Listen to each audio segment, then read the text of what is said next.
Talaga namang pinag-usapan ang pasabog na bumungad ngayong 2025. At kahit bago pa man matapos ang 2024, ay may mga senyales na nagbabadya ng kontrobersya. Isang halimbawa nito ay ang pagbabago ng profile picture ni Direk Daryl Yap noong Disyembre 21, 2024, kasunod ng kanyang post na "Depend or Defend the Truth." Double meaning ang mensahe at nasa tao na ito kung paano nila bibigyang kahulugan ang katotohanan. Pagdating ng Enero 1, 2025, eksaktong alas 5 ng hapon, inilabas ang trailer ng kanyang pelikula tungkol sa kontrobersyal na buhay ni Pepsi Paloma. Sa maikling 26-segundong teaser, marami na namang Pilipino ang nalungkot, napaisip, at bumalik sa rabbit hole ng kwento ng trahedyang sinapit ni Pepsi. Sa teaser, naririnig ang mga linya tulad ng, "Ipaliwanag mo sa akin, magsabi ka sa akin, Pepsi, sumagot ka," na tila nagbibigay ng direktang hamon sa manonood na alamin ang katotohanan sa likod ng kanyang kwento. Ang mga reaksyon ng tao ay mas tumindi dahil ang pelikula ay tila bumabalik sa usaping matagal ng tahimik, ngunit may dalang panibagong liwanag sa kwento. Ang teaser ay nagdulot ng matinding buzz sa social media, lalo na't ibinahagi ito sa official page ni Direk Daryl Yap na may 6.1 million followers, bukod pa sa iba niyang social media accounts. Umabot ang teaser sa mahigit 15 million views, patunay na ang pelikulang ito ay isa na namang magiging malaking usapin.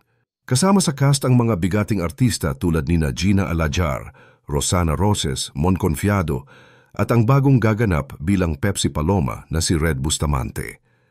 Ang pagkakapili sa mga artistang ito ay nagpapakita ng intensyon ni Direk Yap na bigyan ng bigat at kredibilidad ang pelikula. Pag-usapan naman natin si Direk Daryl Yap. Kilala siya sa paggawa ng mga pelikulang may kontrobersya tulad ng "Paglaki Ko, Gusto Kong Maging Orn Star", "Revirginized" at ang "Made in Malacanang" na lumikha rin ng ingay. Sa kabila ng mga batikos, nagbibigay siya ng alternatibong kwento sa kasaysayan na nagbibigay sa audience ng iba't ibang perspektibo. Ang ganitong approach niya sa pelikula ay patuloy na hinahamon ang mga current state. Sa "Made in Malacanang", halimbawa, naging target siya ng mga religious leaders na umalma dahil sa political at historical themes ng pelikula. Hindi na bago sa Pilipinas na maghalo ang relihiyon at politika, kaya't ang ganitong mga reaksyon ay inaasahan na. Ang mas malaking tanong ay kung paano tatanggapin ng mga tao ang mga mensaheng nais iparating ng direktor. Ang Pepsi Paloma 2025 ay hindi lang simpleng pelikula tungkol sa kontrobersyal na buhay ni Pepsi.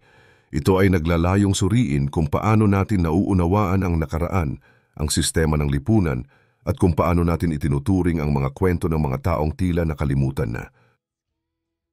Kasabay ng paglulunsad ng teaser trailer ng Pepsi Paloma 2025 ay ang muling pagbabalik-tanaw ng mga netizens sa isang lumang interview ni Julius Babaw kay Coca Nicolas, isang malapit na kaibigan at kasamahan ni Pepsi Paloma noong mga panahong iyon.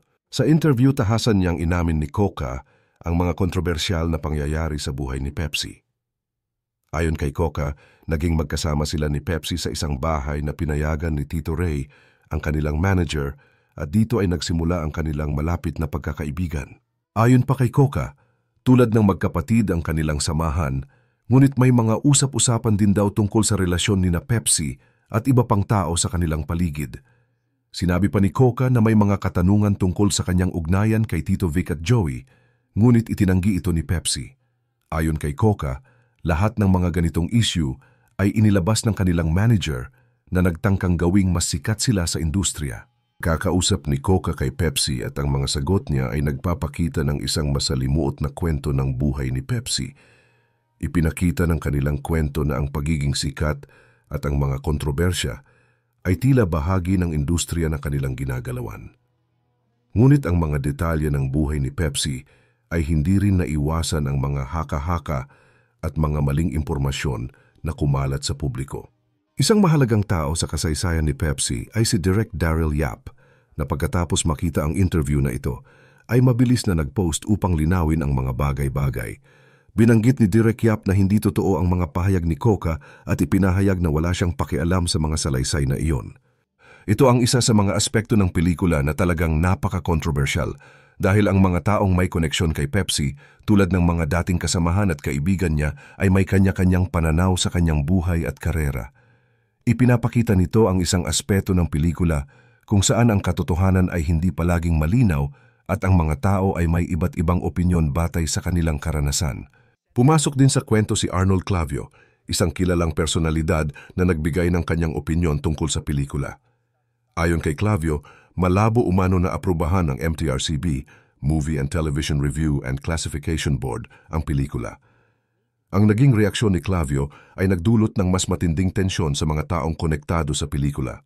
Sinabi niyang ang MTRCB ay pinamumunuan ni Maria Lala Soto Antonio, na anak ng kilalang politiko na si Tito Soto, na may kaugnayan sa kontrobersya na kinasasangkutan ni Pepsi Paloma.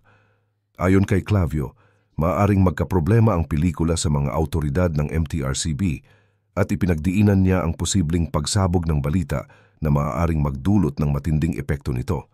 Ayon sa isang panayam, ipinahayag ni Direk Daryl Yap ang kanyang galit sa mga pahayag na ipinakalat ng media, particular na ng Inquirer, na ayon sa kanya ay nagsusulong ng fake news. May mga pagkakataong ang mga tao sa media ay nagiging bahagi ng pagpapalaganap ng maling impormasyon, kaya't ipinagdiinan ni Yap na mag-ingat ang mga tao sa pagbuo ng mga opinyon base lamang sa mga hindi napatunayan. Peking balita at maling impormasyon ay may malalim na epekto sa mga pelikulang tulad nito. Ang pelikula ni Direk Yap ay isang pagsubok hindi lamang sa pelikula, kundi pati na rin sa kung paano natin nauunawaan at tinatanggap ang mga kwento ng buhay ng mga tao, lalo na ng mga kontrobersyal na personalidad tulad ni Pepsi Paloma. Ang MTRCB o ang Movie and Television Review and Classification Board ay may mga hangganan pagdating sa pag-aproba ng mga palabas. Hanggang national TV lang ang kontrol nila, kaya't kahit anong pagbaliktad pa ng mundo, wala silang kapangyarihan kung ipalabas ang isang pelikula online. Halimbawa, kung ipalabas ni Direk Daryl Yap ang Pepsi Paloma 2025 sa mga streaming platforms tulad ng Netflix, YouTube o Disney+, wala nang magagawa ang MTRCB dyan. Platform na ito ay may kani-kaniyang patakaran kung ano ang pwede at hindi pwedeng ipalabas, at hindi nasakop ng MTRCB ang kanilang desisyon. Kaya naman, ang pelikulang ito ay maaring mapanood sa mga streaming sites na wala nang kinalaman ang mga lokal na regulasyon ng bansa. Pag-usapan naman natin ang background ng mga tao sa likod ng pelikula. Isa sa mga hindi gaanong kilalang detalye ay ang buhay ni Ray De La Cruz, ang talent manager na naging kaugnay ng Soft Drinks Beauty. Alam niyo ba na bukod sa pagiging talent manager, si Ray De La Cruz ay isang lisensyadong optometrist at dati rin siyang barangay captain ng Guapo?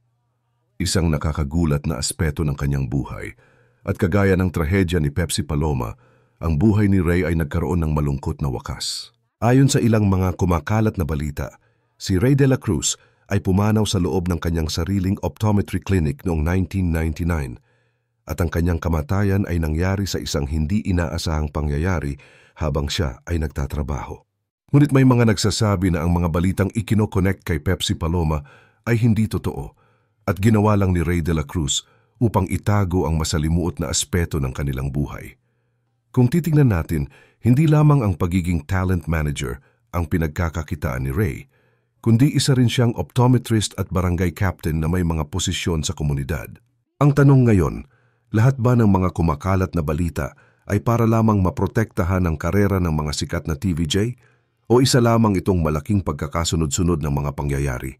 Isang malaking coincidence na nagsanib ang mga isyong ito sa buhay ni Pepsi at ni Ray na parehong nagsimula sa industriya ng showbiz pero nagkaroon ng magkaibang pagtingin sa publiko at pagkamatay.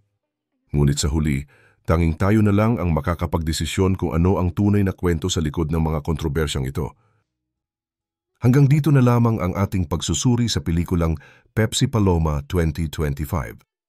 Sa kabila ng mga kontrobersya at lihim na unti-unting lumalabas, ipinapakita ng pelikulang ito ang ilang aspeto ng industriya at ang hirap na pinagdadaanan ng mga sikat na personalidad. Ano sa tingin ninyo ang pinakamahalagang mensahe na nais iparating ng mga gumawa nito? Naniniwala ba kayo na ang pelikula ay nagpapakita ng tunay na kwento o may mga parte na pinili lamang ang ilihim? Paano kaya makakaapekto ang pelikulang ito sa imahe ni Pepsi Paloma at sa industriya ng showbiz? I-comment ninyo ang inyong mga opinyon sa comment section down below.